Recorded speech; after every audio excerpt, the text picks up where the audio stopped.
ఇప్పటికే ప్రచారంలో దూసుకుపోతున్న జనసేన అధినేత పవన్ కళ్యాణ్ ఇవాళ విశాఖపట్నం జిల్లాలో పర్యటించనున్నారు. అనకాపల్లి పార్లమెంట్ నియోజకవర్గంలో ప్రచారం నిర్వహించనున్నారు.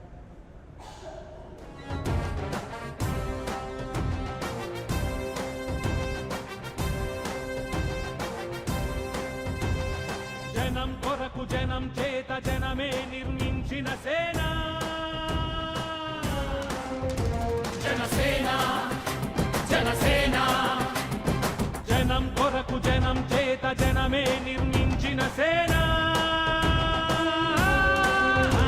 జనసేన జనసేన జనం గోడు వినడానికి జనం తోడు అనడానికి జనం వైపు అడుగేసిన సేన.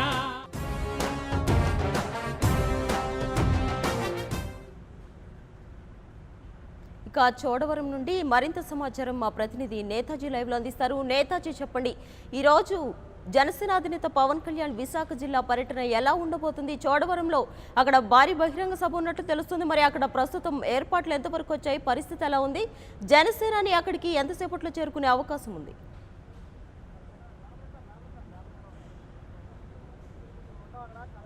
జనసేన అధినేత పవన్ కళ్యాణ్ ఈరోజు విశాఖ జిల్లాలో పర్యటించబోతున్నారు. ఆయన 4 బహిరంగ సభల్లో పాల్గొంటారు. ముందుగా యలమంచిలిలో ఏర్పాటు చేసిన బహిరంగ సభలో పవన్ కళ్యాణ్ ప్రజలను ఉద్దేశించి ప్రసంగిస్తారు. ఆ తర్వాత చోడవరం, ప్రస్తుతం మనం చోడవరం బహిరంగ సభ వద్ద ఉన్నాం. చోడవరం తర్వాత అనకాపల్లి వెళ్తారు. అనకాపల్లి నుంచి ఆ తర్వాత పెందుర్తి. మొత్తంగా ఈరోజు 4 బహిరంగ సభల్లో పాల్గొనబోతున్నారు. ఇక చోడవరంలో ప్రస్తుతం మనం ఏర్పాట్లు చూడొచ్చు. పవన్ కళ్యాణ్ బహిరంగ సభకు సంబంధించిన ఏర్పాట్లన్నీ చురుగ్గా కొనసాగుతున్నాయి. ఇక్కడికి వచ్చే జన సైనికులు, పవన్ కళ్యాణ్ అభిమానులు, వీర మహిళలు ఎవరైతే ఉంటారో వారందరికీ ఎండ నుంచి తట్టుకునేందుకు ఇక్కడ టెంట్లను ఏర్పాటు చేశారు. మనం అక్కడ స్టేజ్ మీద చూడవచ్చు. పవన్ కళ్యాణ్ బహిరంగ సభకు సంబంధించి గాజు గ్లాసు గుర్తుకే మన ఓటు అంటూ అనకాపల్లి పార్లమెంటు జనసేన పార్టీ అభ్యర్థిగా పోటీ చేస్తున్న చింతల పార్థసారథి, ఇటువైపు లోక్సభ అభ్యర్థి పార్థసారథి, అలానే ఇటువైపు చోడవరం మాడుగుల అసెంబ్లీ జనసేన పార్టీ అభ్యర్థిగా పోటీ చేస్తున్న అని వారిద్దరి పేర్లను కూడా వేశారు. జన సైనికులు కూడా భారీ సంఖ్యలో ఇప్పటికే ఇక్కడికి చేరుకున్నారు. ఎంత ఎండ ఉన్నా కూడా ఆ ఎండని సైతం లెక్క చేయకుండా పవన్ కళ్యాణ్ని గెలిపించుకునేందుకే మేమంతా కూడా వస్తున్నామని జన సైనికులు మన 99 టీవీతో చెప్పుకుంటున్నారు. పవన్ కళ్యాణ్ కూడా నిన్నటి వరకు 45 బహిరంగ సభల్లో పాల్గొన్నారు. ప్రతి బహిరంగ సభలో కూడా పవన్ కళ్యాణ్ తాను చెప్పదలుచుకున్నది ఏదైతే ఉందో దాన్ని సూటిగా చెప్పే ప్రయత్నం చేస్తున్నారు. అన్నదాతలకు సంబంధించి 5,000 పెన్షన్ ఏదైతే ఉందో అది ప్రతి రైతుకు కూడా 60 ఏళ్ళు పైబడిన ప్రతి రైతుకు నేను ఇస్తానని పవన్ కళ్యాణ్ ప్రకటించారు. ఆ దిశగా ఆయన ఇప్పటికే అన్ని బహిరంగ సభల్లో కూడా చెప్తూ వెళ్తూనే ఉన్నారు. అదే కాకుండా ప్రమాణ స్వీకారం అంటే సీఎంగా ప్రమాణ స్వీకారం చేసిన తర్వాత మొట్టమొదటి సంతకం కూడా ఆ రైతులకు సంబంధించిన పెన్షన్ ఏదైతే ఉందో ఆ ఫైల్ మీదే చేస్తాను. రెండవది కూడా రైతన్నలకు సంబంధించిన ప్రతి ఎకరాకు 8,000 రూపాయల ఆర్థిక సాయం ఏదైతే ఉందో దాని మీదే చేస్తానని పవన్ కళ్యాణ్ ప్రకటించారు.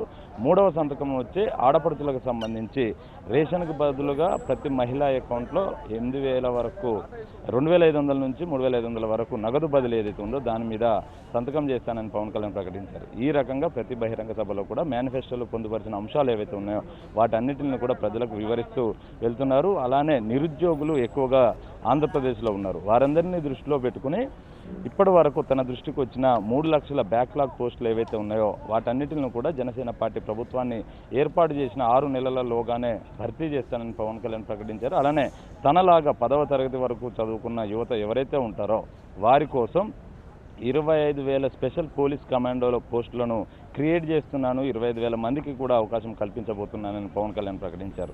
ఈ రకంగా నిరుద్యోగుల్లో భరోసా నింపే ప్రయత్నం పవన్ కళ్యాణ్ చేస్తున్నారు. అటువైపు అన్నదాతలు, ఇటు నిరుద్యోగులు, అలానే విద్యార్థులకు సంబంధించి కూడా కొన్ని కీలక నిర్ణయాలను ఇప్పటికే పవన్ కళ్యాణ్ తీసుకున్నారు. విద్యార్థులకు సంబంధించి ఉచితంగా విద్య, అలానే వారికి బస్సు సౌకర్యంతో పాటు భోజనం, ఎవరైతే స్టూడెంట్స్ ఉంటారో వాళ్ళు డైరెక్ట్గా ఐడి కార్డుని షో చేయగానే డొక్కా సీతమ్మ క్యాంటీన్లను ఆయన ఏర్పాటు చేయబోతున్నారు. అందులో ఉచితంగానే భోజనాన్ని కూడా వారికి కల్పించబోతున్నారు. ఈ రకంగా విద్యార్థులతో కూడా ఆయన సమావేశమైన తర్వాత వారి నుంచి వచ్చిన సూచనలు ఏవైతే ఉన్నాయో వాటన్నిటిని పరిగణనలోకి తీసుకుని విద్యార్థుల కోసం ఈ నిర్ణయాన్ని తీసుకున్నారు.